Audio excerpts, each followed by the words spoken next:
without further ado, let's talk about why we're here and what we're doing. As a channel, I really love, I get to work with people one-on-one and channel messages really specific for them. In that work, I also channel messages that are more of a more global nature. And other times I channel, I'll be doing the dishes or driving or just, doing whatever. My mind will sort of space out and blank, that really nice place where you're actually not thinking for a minute. And then whoom, I get a message coming through.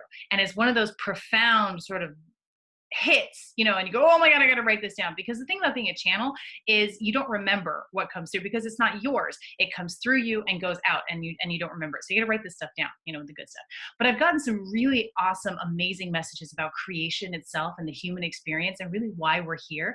The thing is though, the most important message I got is we're here to be human, to have a human experience, which means we don't get to understand the totality of creation. And that's okay because we are God experiencing itself as a human. And I know you've heard that before because I've seen other teachers talk about it. I've seen Eckhart Tolle talk about it. Dr. Creamy talks about it. Neil Walsh, Conversations with God, he brings that through as well. That's not new, but to understand that on a visceral level, feel into that for me. That is really, really cool. And part of that human experience, part of being the divine, expressing yourself in the physical world, is that's what you're experiencing. It's the physical world. It's the beautiful physical world. So we're here to really learn and experience and define and refine the physical world. One of the things that came to me that I thought was really powerful is the fact that there is no such thing as good and bad, right and wrong, or good and evil. Those are man-made things. Those are man-made terms. At its core, everything is an experience. Everything is a divine experience. Even the most horrific things, and this is hard for the human mental construct to grasp, but everything is working. Everything is of divine nature. Absolutely everything. And we circle back around to something I've been talking about lately, which is everything is working in your best interest. Everything is working for you. So even those really difficult experiences that we have in our life, ultimately they are working to help you expand into your highest self, expand into your greatest consciousness, into everything that you can be in this human form, touching the edges of the divine. Speaking of the divine and creation, I remember the first time I was shown a visual of creation. You know what I saw? I saw a big cloud of sparkly dust.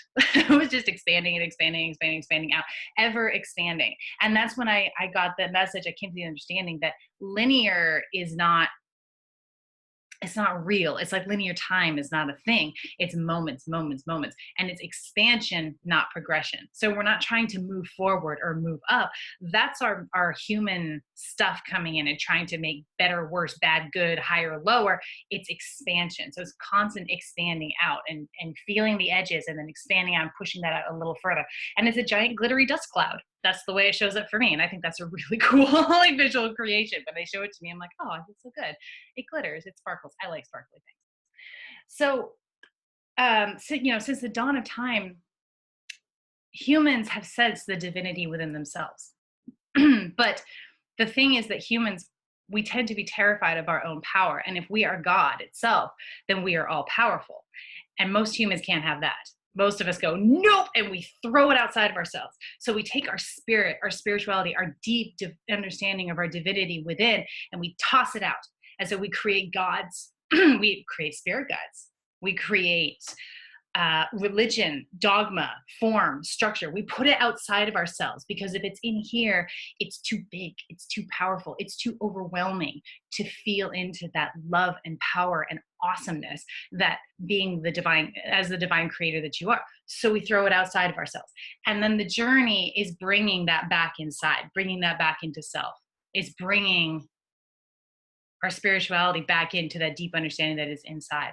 As I was making my notes on this morning and what I was going to talk about, I started thinking about atheists, people who refuse to believe in anything. And I thought, you know what? They're kind of at the midway point.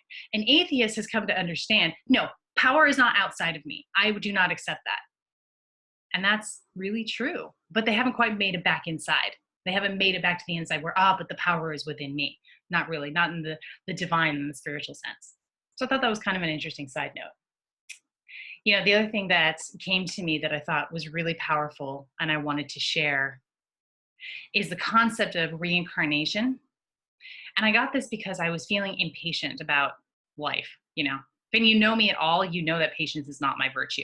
It's I'm not so good at it. But I was laying down and meditating and trying to quell the anxiety that I was feeling around things not happening fast enough in my life, things not coming together quickly enough. It's usually around status and finances and, you know, building things, you know, making things real for myself. And I saw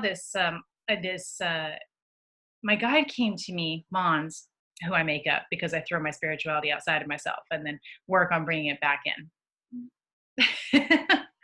But he came to me and he showed me like facets of a crystal. And he said, he explained to me that every experience that we have, like you and I are having, I'm having this conversation with you, I'm connecting with you, I'm telling you these stories and these channelings that I have received from spirit about creation and the human experience. And we're experiencing it this way in this moment. Right next to us is another bubble of time. And we're having the same interaction, but it's going slightly differently. Maybe I'm using a different word or even a different tone and giving you a slightly different experience of the same thing. And we do this over and over and over and over and over and over and over again in this body, in this experience, in this human experience. Because the goal, what we want to do as God coming in to explore and experience the physical, we are getting we're sucking it dry for everything we've got. We're experiencing every single facet of this. And that's what deja vu is. When you have a deja vu, like, oh, I feel like I've been here before, you're tapping into that sort of time bubble kind of right next door. We're like, yes, you are experiencing it right now in a slightly different way. There's a little bit of a bleed over, which is really fun. And that's how memories work. Even that's how clairvoyance works. It's like you're traveling to different bubbles of time and not looking ahead like I'm telling the future. No, you're looking at at another time bubble, another instance, another language escapes me, another way that could happen or a way that could come about. And same thing with memory. Why is eyewitness testimony so notoriously unreliable in court cases? Because you and I are well, it's not really backwards and forth, but for simplicity's sake, we're moving back into another time bubble and looking at that experience, like remote viewing that experience, but it's not necessarily the same time bubble of time that another person had, right? So we can just kind of go off there for a while, but you know, human beings are here to experience the physical world. And in terms of our divinity and our spirituality, we throw it out and the journey is to bring it back in. And it's a magical, mystical, wild, wild journey. And we're not here to experience all of it, but we are here to connect and bring our piece of it. And it's like, I always explain it like it's a patchwork quilt. Like I have a little piece over here and you have a piece over here. And Lou's got a piece over here. We're going to bring our three pieces together and we're going to stitch them together. And then we all have a bigger picture, but nobody gets to see the whole quilt. And the other thing is creation is big enough for all of it, everything.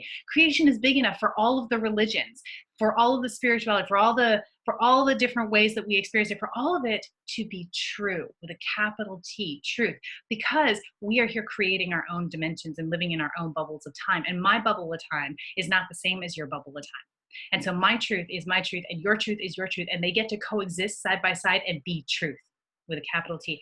All truth is subjective truth because it is our truth. It is absolutely ours.